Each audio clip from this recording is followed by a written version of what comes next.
The fuck was that? Oh, it's probably the wheel lock snapped up or something. No, they're both down. Bomb's gonna go off any minute now. I know. Scary. So we're recording for it. We're recording. We're recording. Alright, today's gear review is brought to you by Elysian Space Dust.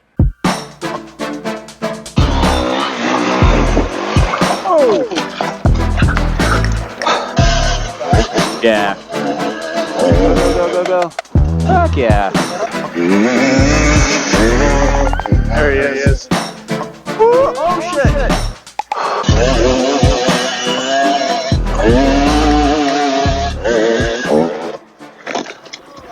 Hey guys, so today I'm going to be doing a gear review of a pair of boots that I've had for a really long time. It's the Gaerne or Gaerne, or however you say it, the SG10s. Really big fan of these boots, so I'm excited to tell you kind of my experience with them. So before I jump into all of the features of this boot, one of the things I just wanted to cover real quick is kind of our unique selling points. So obviously we're not some retail store, I'm not trying to sell you these. It's a boot I've had for a really long time. Obviously I've kind of worn the crap out of it, and as a product that I really like, it's something I wanted to talk about here on our channel. One last note I want to touch on real quick before I jump into the boots as well is that we manufacture a line of GoPro mounts, and these are made specific to individual helmets. So naturally, we figured if you're here to watch a gear review about boots, you probably also own a motorcycle, and if you own a motorcycle, you probably also own a GoPro. And so wanted to touch on these real quick. Like I mentioned, they are specific to individual helmets. And like you can see here, this one's made for the Climb F3, this one's made for the Bell Moto 9 Flex, this one's made for the Leat GPX 4.5, and this one's made for the Troily Designs SE4 mount. Certainly far from all of the mounts that we have. We probably have about 30 right now, and we're coming out with a bunch of them almost every month. And so if you're interested in a sleek, kind of low-profile GoPro mount for your helmet, that mounts just right here on the chin, check these out. They're on our website, and I'll definitely drop the link in the description below. So just real quick on a side note, wanted to talk about the kind of riding that I'm doing. Mostly for now, it's enduro riding with a side of trials. And these are a motocross style boot. They're obviously extremely stiff, and they don't have any kind of traction on the bottom. And I like that about them because you'll notice with a lot of enduro boots, they tend to be softer for getting off the bike and kind of hiking around and doing things like that.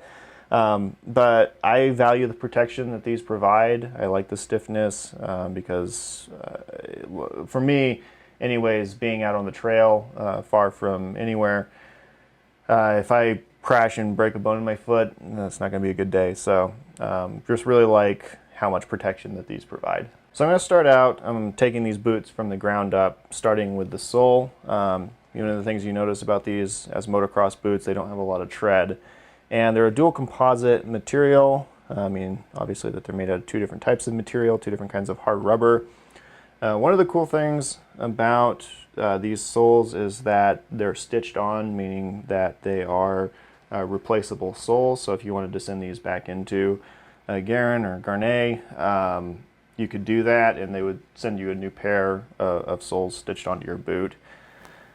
I think one of the cool things also about these soles, I'm probably about 190 pounds, and with my pack on, I probably weigh close to 230, let's say, because I carry a lot of gear with all the camera recording equipment stuff that we carry. And some of the boots that I've seen, they'll tend to wear out here around the foot pegs, and I have a lot of miles on these boots, and they've only just started to kind of make an indent impression of where the foot pegs are. And I've seen some, like, I think they were Alpine Stars, but they have kind of a gummy sole, and one of the first things that tends to go out is the bottom of the sole right here. They just kind of wear straight through. And these have held up great. You can see the toe protective piece, the piece of metal that goes on the end of the toe here, has fallen off long since, but I do have replacements for these, and you can just throw those back on. The sole is starting to separate maybe just a little bit right here, probably mostly because it's been so long since those things have fallen off and I just haven't gotten around to putting the metal protective piece on the end here. But otherwise, these soles have held up great. The next thing I want to talk about is the buckle system. Now, the buckle system is not my favorite. It's not bad. I mean, it's not anything special, but it's functional. I think one of the things you can say about it is that most of the pieces are replaceable. Now, I have on mine, I've broken this buckle. It was on this boot though, and I had to replace that. But like I said, that's a replaceable part, so not really going to knock them for that. And I think one of the probably the best kind of features, in my opinion, is that these buckle pieces are adjustable.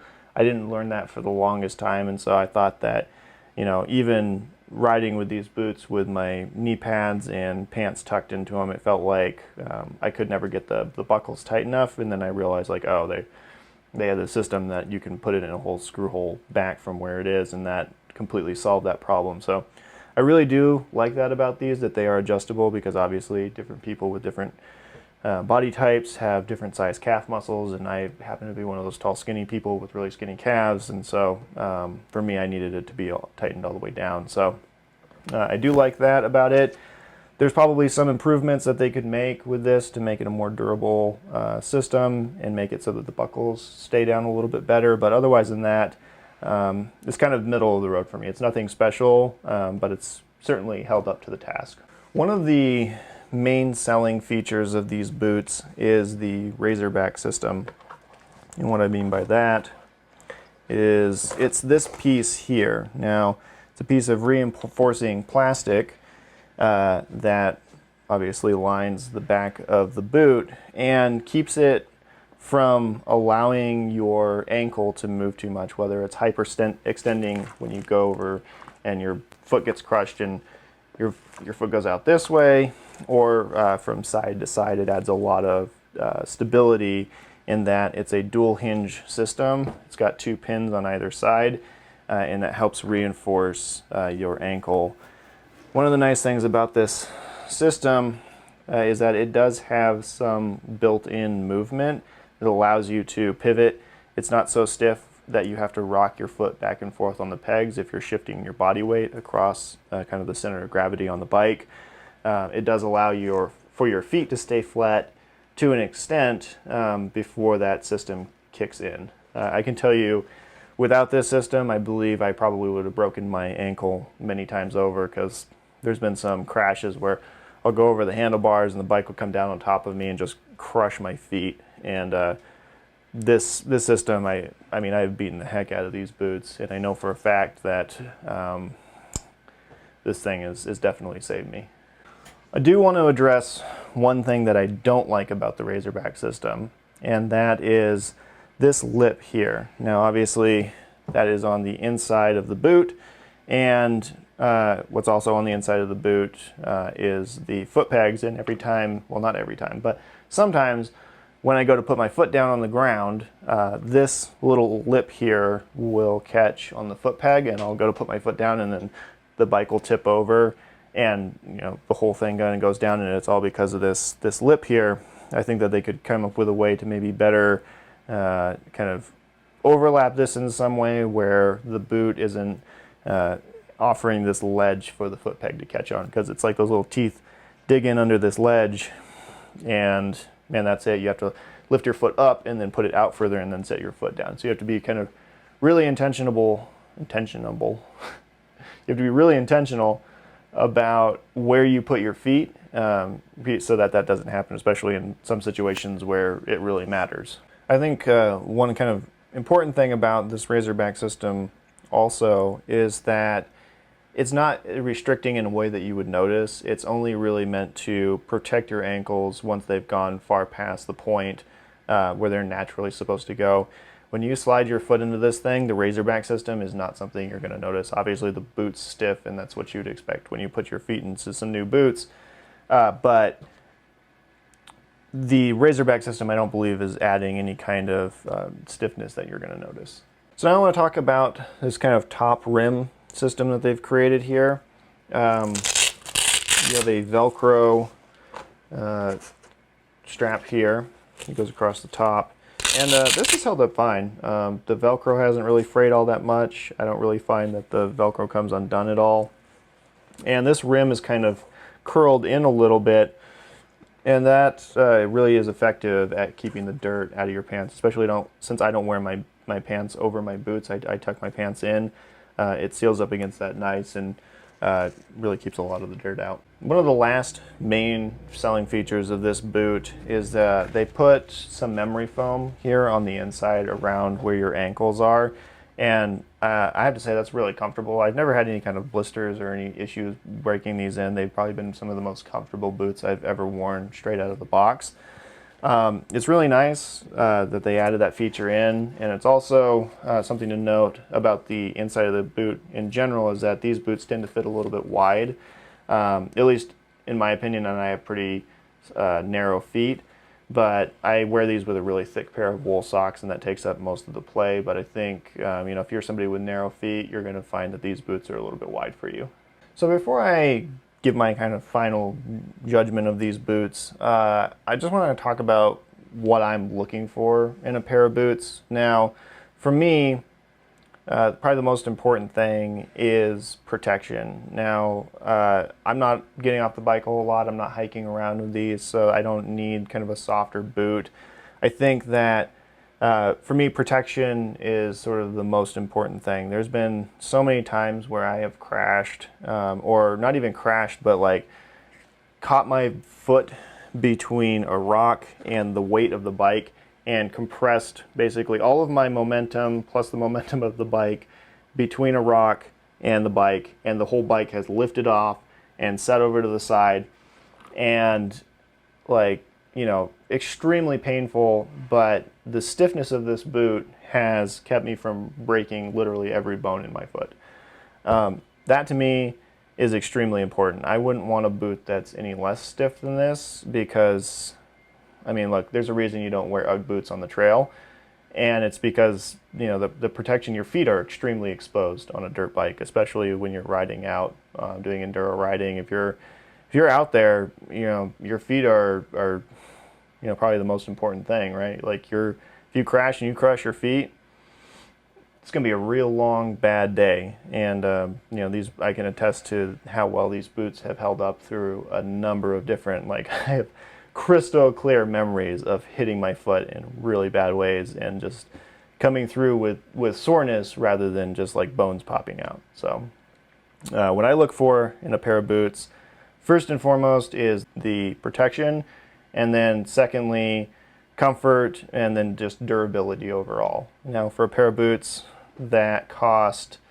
$400 to $450 depending on where you buy them, I would say that these boots are ultimately very much worth the money. Now, I want to talk about the things that have broken, and I think you'll agree with me that these boots were definitely a good investment. So the soles, obviously they're starting to show a little bit of signs of wear, but they've obviously still got a lot of miles on them.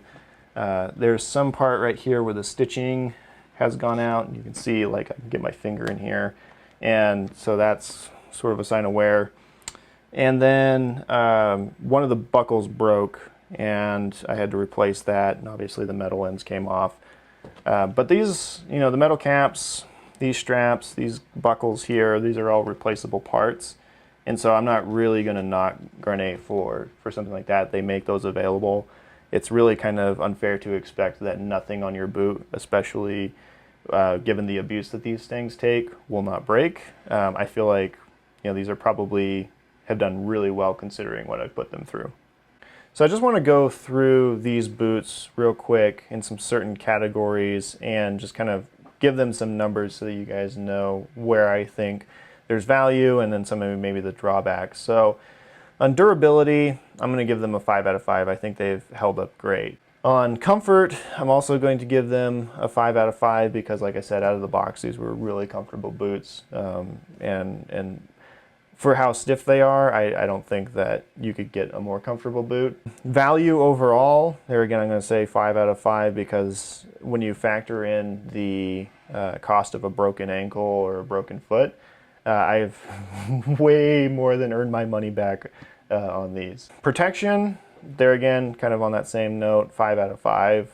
I think the area where these boots do suffer a little bit is the design and kind of engineering element of them. And in that respect, I'm going to give them a 3 out of 5. And it's for the couple of main reasons. So the buckle system, like I said, could use a little bit of work. The big thing for me is this stupid lip right here. Can't count the number of times I've gotten to put my foot down off the pegs and it's caught on this, even if it's just like step off while I'm moving and it just, you know, gets caught and you know, whatever, I tip over. It's just the stupidest thing. It seems like that could be improved on. And other little things like these metal pieces that go on the end here. I know that's been kind of a standard thing for boots for a long time, but probably is a design that could be improved upon because obviously these things wear out and fall off. It seems like somebody could come up with a better system than that. But for those reasons, I think 3 out of 5 on just the design and engineering is probably a fair grade for that component of these boots. But overall, I would buy them again. I don't have any kind of desire to buy a different kind of boot. I think these are great, and I would highly recommend them to anybody looking for a solid pair of motorcycle boots. Alright guys, I think that pretty much sums up this gear review. I really appreciate you taking the time to watch this video and kind of learn more about these. I hope it helps in your buying decision. I mean, buying a pair of boots is a big part of riding a dirt bike, so I hope this was helpful. Check out our other social media accounts if you haven't already. Appreciate a like and subscribe to our YouTube channel as well.